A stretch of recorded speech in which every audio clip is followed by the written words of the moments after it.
যেটা দেখি, বিএনপি আসলে যারা শুরু করেছিলেন, জিয়াউর রহমান এবং বেগম খালেদা জিয়ার যে বিএনপি, সেই বিএনপি আর নাই।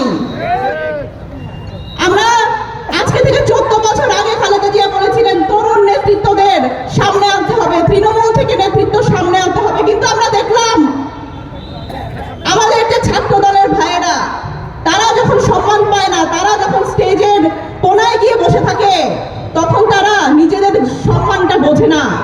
আমি সেই ছাত্র দলের ভাইদের বলতে চাই, আপনাদের নেতাদের বলুন আপনাদের সম্মান করতে, নিজেদের সম্মানটা বোঝেন, নিজেদের জায়গাটা বোঝেন। আপনারা বলুন, এই পরিবারতন্ত্র থেকে বের হয়ে আপনাদের এই ছাত্র দলের যারা ভাই বোনরা এই গত 17 বছর যে জুলুমের শিকার হয়েছে, আপনারা বলেন আপনারা কেন সংসদে যেতে পারবেন না?